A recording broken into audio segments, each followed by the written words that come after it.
अब हम आते हैं अपने NH टर्म वाले क्वेश्चंस की तरफ, जो कि हैं आप लोगों के पास 5 से 8 तक।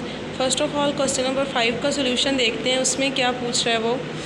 क्वेश्चन पढ़ते हैं। If the nth term of a sequence is 2n + 6। अब यहाँ पर देखें nth टर्म गिवन है जो आपको हेल्प आउट करेगी उसकी कोई भी टर्म फाइंड आउट करने में।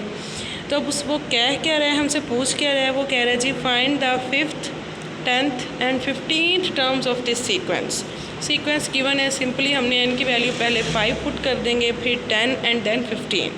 इसका सोल्यूशन देखते हैं।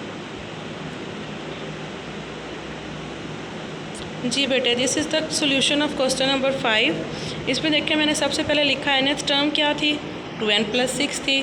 तो अगर हमने अब नेक्स्ट n की वैल्यूज़ ही पुट करनी है ना उसमें, जब मैंने 5th टर्म फाइंड आउट करनी है मैंने n की जगह पे 5 को रिप्लेस कर दिया।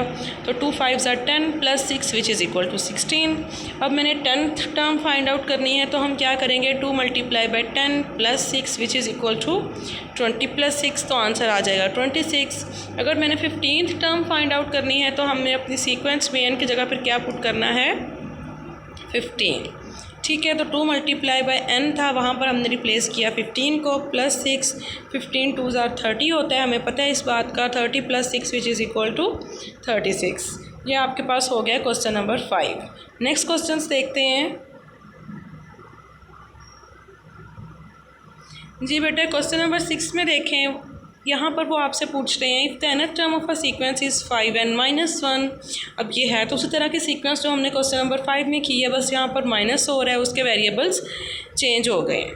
Then find the 3rd and 8th term. I hope कि ये वाले क्वेश्चंस जो हैं ये आप लोग खुद से कर लेंगे और इंशाल्लाह आप लोग इसका करके फिर मुझे आउटपुट भी देंगे कि हमसे हो गया है। ठीक है, क्वेश्चन नंबर 7 भी सेम इसी तरह से है। उसमें उसने 9th एंड 24th टर्म जो थी वो आपसे पूछी गई है। तो ये दोनों क्वेश्चंस आप लोग खुद करेंगे। नेक्स्ट अब मैं आपको जो करवाऊँगी वो है क्वेश्चन नंबर 8। क्वेश्चन 8 देखें, ये भी वैसे बहुत ईजी है, आप लोग खुद कर सकते थे, लेकिन फिर भी मैंने कहा आप लोग कंफ्यूज ना हो जाएं इसलिए इसको सॉल्व कर दिया। लेकिन आप लोग कोशिश कीजिएगा इसको भी आप लोग खुद से सॉल्व करें। क्वेश्चन पढ़ लेते हैं। If the nth term of a sequence is, अब यहाँ पर देखें बेटा रेशनल आपके पास जो एक्सप्रेशन था ना वो आ गया है, इट्स मीन फ्रैक्शन आ गई है। तो n/2n + 1 आया है। हमने क्या फाइंड आउट करनी है, उसने उन्होंने एक ही टर्म पूछी हुई है, वो है 30th टर्म। तो इसका सोल्यूशन देख लेते हैं। जी बेटा, ये आपको सामने नज़र आ रहा है स्क्रीन पर क्वेश्चन नंबर 8 का सोल्यूशन। इसे मैंने सबसे पहले उसका जो nth टर्म उसने गिवन थी वो लिखी है n/2n + 1। अगर हमने अब next 30th term find out करनी है तो जहाँ जहाँ पर आपको n नज़र आ रहा है वहाँ पर आपने 30 से उसको रिप्लेस कर देना है। तो क्या आ जाएगा 30/2 × 30 + 1, जो कि आपके पास देखें 30 ऊपर तो n था एज इट इज़ आ जाएगा, नीचे अगर हम 2 को 30 के साथ मल्टीप्लाई करेंगे तो answer 60 + 1 which is equal to 61। तो आपका आंसर आ जाएगा 30/61।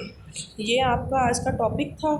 तो अब आप लोग अपना होमवर्क देखें। होमवर्क में वो कह रहे हैं 2 एक्सरसाइज 6.1 क्वेश्चन नंबर 5, 6 एंड 7।